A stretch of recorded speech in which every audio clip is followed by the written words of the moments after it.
हम सभी चाहते हैं कि हमारा काम कुछ इस तरह से हो जिससे समय कम लगे और हमारे बहुत ज़्यादा पैसे भी खर्चा ना हो। नमस्ते दोस्तों, मैं हूँ छाया और आपके अपने चैनल छाया रसोई में एक बार फिर से आपका बहुत बहुत स्वागत है। दोस्तों, आज मैं फिर से आपके लिए कुछ छोटे छोटे टिप्स एंड ट्रिक्स लेकर आई हूँ जिसको अपनाकर आप अपने रोज़मर्रा के काम को काफ़ी आसान बना सकती हैं। और सबसे अच्छी बात है कि इसमें आपका एक भी रुपया लगने वाला नहीं है। तो दोस्तों, हमेशा की तरह वीडियो देखने से पहले कमेंट बॉक्स में लिखकर ज़रूर बताइएगा कि इस चैनल के वीडियोस आप किस शहर या फिर किस गांव से देख रहे हैं। आपके कमेंट्स पढ़ना, कमेंट्स के जवाब देना मुझे बहुत अच्छा लगता है। तो चलिए देख लेते हैं आज की सबसे पहली टिप। नेल पॉलिश का यूज हम सभी लेडीज़ करते हैं और कभी कभी क्या होता है, छोटे बच्चे हैं या हमसे ही नेल पॉलिश कहीं कहीं गिर जाता है तो काफ़ी दिक्कत होती है। अगर हम इसको ऐसे ही छोड़ देते हैं, नेल पॉलिश सूख जाती है तो जल्दी छुड़ाने से छूटती भी नहीं है। फर्श पर गिर जाए या फिर बेड पर गिर जाए या फिर किसी भी चीज़ पर, मेज वगैरह पर इस तरह से नेल पॉलिश गिर जाए, मतलब इसको सूखने नहीं देना है। जैसे ही आप देखिए कि नेल पॉलिश गिर गया है तब क्या कीजिए, थोड़ा सा नमक लीजिए और नमक को इस पे डाल दीजिए इस तरह से और छोड़ दीजिए करीब 1 मिनट तक। 1 मिनट के बाद इस तरह से इसको साफ करेंगे तो बहुत आसानी से साफ हो जाएगा। आपका नेल पॉलिश भी अच्छे से निकल जाएगा और किसी भी तरह का दाग भी नहीं पड़ेगा। अगर कपड़े पर गिर जा रहा है तो आप कपड़े पर से भी तुरंत इसमें नमक डालकर आसानी से छुड़ा सकती हैं। लेकिन हाँ, अगर ये सूख जाएगा तब आपको छुड़ाने में दिक्कत होगी, तब नमक से नहीं छूटता है जल्दी। तब आप क्या कीजिए, नेल रिमूवर लेकर नेल रिमूवर से छुड़ा लीजिएगा। तो ये देखिए, इस तरह से नेल पॉलिश छूट जाएगा और इसका दाग भी नहीं पड़ेगा। इमरजेंसी में कभी आपके घर में भी नेल पॉलिश गिर जा रही है तो इस टिप को जरूर अपनाएं। जब भी हम कोई चीज़ फ्राई करते हैं, खासकर जिन चीज़ों में तेल या घी बहुत ज़्यादा लगता है या फिर मतलब जो चीज़ें तेल या घी बहुत ज़्यादा सोख करती हैं, जैसे कि फ्राइम्स, चिप्स या फिर किसी भी तरह की पकौड़ियाँ, ये सब चीज़ें तेल ज़्यादा सोख करती हैं। जब भी हम फ्राई करते हैं तो क्या करते हैं, इन चीज़ों को निकाल कर नैपकिन पर डालते हैं, जिससे क्या होता है, जो भी इसके साथ ऑयल निकलता है वो नैपकिन सोख कर लेता है। हमारी चीज़ों से ऑयल तो कम हो जाता है लेकिन नैपकिन ऑयल सोख कर लेता है, जिसकी वजह से ऑयल की काफ़ी वेस्टेज होती है। तो क्या कीजिए, जब भी आप इन चीज़ों को निकालिए तो नैपकिन पर ना निकाल कर किसी ऐसे बर्तन में निकालिए जिसमें आपको डो लगाना है। पूड़ी पराठे का डो लगाना हो या फिर कचौड़ी, ठेकुआ, गुझिया, ये सब कुछ बनाना हो तो आप इस टाइप के बर्तन में निकालिए जिसमें कि आप डो लगा सकिए। तो इससे क्या होगा, जो भी घी या ऑयल आएगा वो बर्तन में आ जाएगा। फिर आप अपनी चीज़ों को निकाल लीजिए और जो तेल या घी बर्तन में है उसी घी में आप मोइन का काम कर लीजिए। तो इससे हमारा तेल भी वेस्ट नहीं होगा, हमारी चीज़ें अच्छे से मोइन भी हो जाएंगी। तो छोटी सी टिप है लेकिन बहुत ही यूजफुल है। इस टिप को आप भी अपनाइए, थोड़ा थोड़ा करके आपका काफ़ी बचत हो जाएगा। तो इस कंटेनर में मैं रखी हूँ जल जीरा।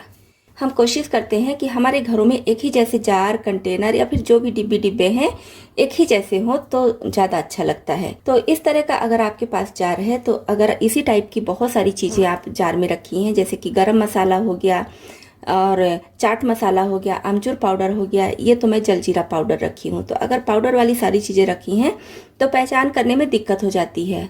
तो इससे बचने के लिए क्या करेंगे, जैसे इस डिब्बे पर देखिए जलजीरा लिखा है और इधर बैक साइड में भी जलजीरा पाउडर लिखा है। तो इस बैक साइड वाले को इस तरह से थोड़ा सा कट करके निकाल लेंगे। और अगर आप और बड़े में कट करना चाहते हैं तो यहाँ पर देखिए जलजीरा लिखा है, ये और बड़े अक्षर में लिखा है, लेकिन मैं यहाँ पर छोटा सा ही ले रही हूँ। और फिर इसको सेलो टेप से इस बॉटल पर चिपका देंगे। इससे क्या होगा कि हमें किसी को बताने की भी ज़रूरत नहीं है, या हम अगर भूल जा रहे हैं कि किसमें क्या है तो इसको देखेंगे और जान जाएंगे कि हाँ इस जार में क्या है। तो ये बहुत अच्छी टिप है, छोटी सी टिप है लेकिन बहुत यूजफुल टिप है। इससे आपको लिखने की भी ज़रूरत नहीं पड़ेगी, कागज़ का खर्चा भी नहीं होगा, हमारा काम बहुत आसानी से हो जाएगा। वैसे तो कच्चे पपीते का यूज हम करते हैं सब्जी बनाने के लिए, मिठाइयाँ बनाने के लिए या फिर मुरब्बा वगैरह, लेकिन आज हम कच्चे पपीते से अपने हाथ पैरों के साथ ही साथ अपने चेहरे की स्किन को बहुत अच्छे से साफ करेंगे। तो इसके लिए हमें कुछ नहीं चाहिए, सिर्फ कच्चा पपीता चाहिए और बहुत ज़्यादा बड़े साइज़ का कच्चा पपीता नहीं चाहिए, छोटे साइज़ का है तो भी काम चल जाएगा। तो ऊपर से इसके छिलके को हम इस तरह से छीलेंगे, बहुत ज़्यादा मोटा या बहुत ज़्यादा पतला नहीं, नॉर्मली जैसे हम छिलका छीलते हैं उस तरह से छीलेंगे। तो जब हम कच्चे पपीते को छीलेंगे तो देखेंगे कि इसमें से ये दूध जैसा निकलने लगता है, पानी जैसा। हमारी स्किन को यही साफ सुथरा और चमकदार करेगा। तो इस तरह से हम कच्चे पपीते के छिलके को ले लेंगे और इसको आप हाथ पैरों के साथ साथ चेहरे को तो साफ कर ही सकते हैं। उसी के साथ साथ अगर एड़ियाँ फट रही हैं तो फटी हुई एड़ियों को भी ये फटाफट ठीक कर देता है। बस 1 से 2 दिनों में ही आपको पता भी नहीं चलेगा कि एड़ियाँ इतनी ज़्यादा फटी हुई थी। या फिर किसी किसी के हाथ का स्किन भी फट जाता है, कहीं कहीं से ठंडी में कट जाता है, तो उसके लिए भी बहुत ही फायदेमंद है। ज़रूरत के हिसाब से हम कच्चे पपीते के छिलके को छिलते रहेंगे। एक साथ छिलकर सारा छिलका नहीं रखेंगे, क्योंकि इसका ये जो दूध होता है ये सूखने लगता है, तो तुरंत ही छिलकर तुरंत ही हम लेंगे। तो बस इस तरह से लेंगे और अब अपने हाथों को इसी छिलके से हमें अच्छे से रब करना है। दोस्तों, देखने में ये सिंपल सी टिप लग रही होगी और बहुत ही सिंपल सी चीज़ लग रही होगी कि इससे हाथ पैर क्या साफ होंगे, लेकिन यकीन मानिए आप एक बार इस टिप को जरूर अपना कर देखिए। आप इसका रिजल्ट देखकर खुद हैरान हो जाएंगे। बस आप ज़रूरत के हिसाब से पपीते के छिलके को इस तरह से निकालती रहिए और लगाती रहिए। तो इसको जब हम लगाएंगे तो इस तरह से सूखा सूखा सा चिकना चिकना सा थोड़ा सा खींचने लगेगा। तो इसको इसी तरह से रहने देना है करीब 5 मिनट के लिए। 5 मिनट के बाद नॉर्मल पानी से हम इसको धुल लेंगे। तो देखिए, मैं अपने हाथों को धुलकर आ गई हूँ। अब हमें कुछ नहीं करना है। आप हाथ देख पा रहे होंगे कितना साफ लग रहा है। अब इसमें बस नॉर्मल जो भी आप बॉडी लोशन लगाती हैं या फिर जो भी ऑयल वगैरह कुछ भी लगाती हैं स्किन पर, अपने हाथ पैरों पर, चेहरे पर, उसको लगा लीजिए।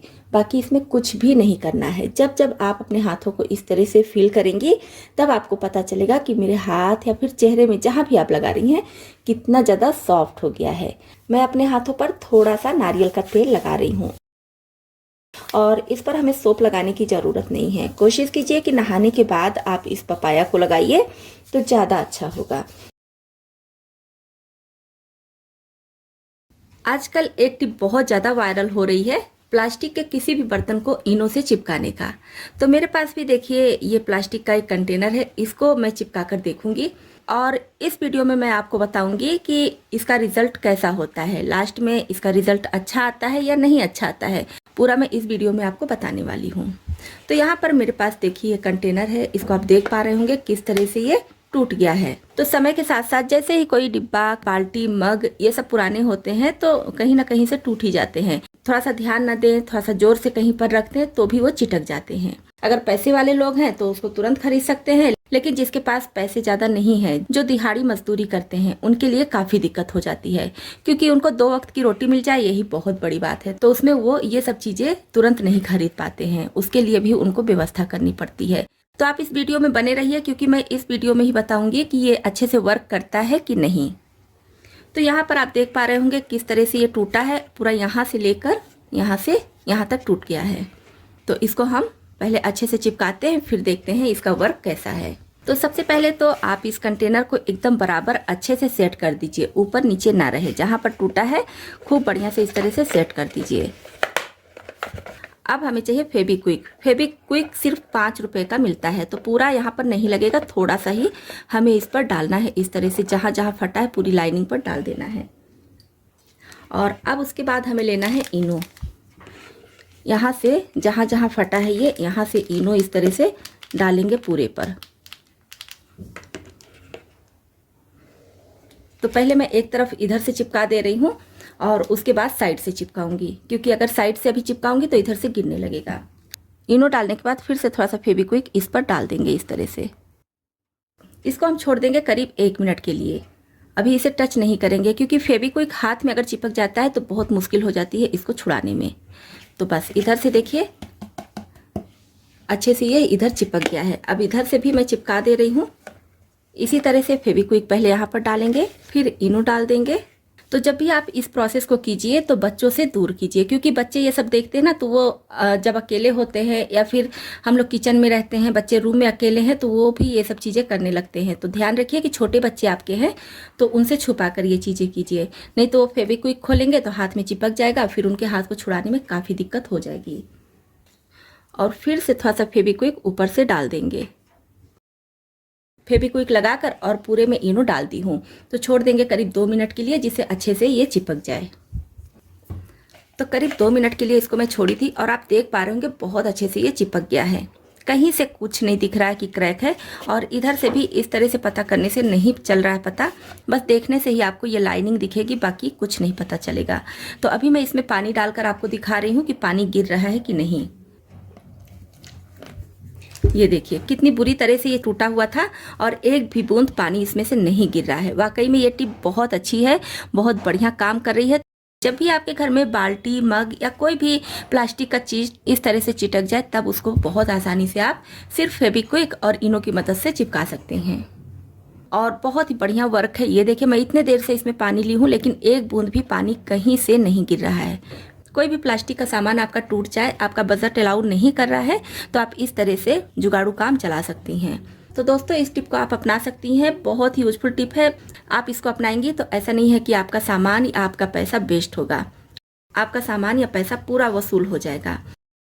तो दोस्तों आपको इसमें से कौन सी टिप ज़्यादा पसंद आई और कौन सी पहले से पता थी, कमेंट बॉक्स में लिखकर ज़रूर बताइएगा।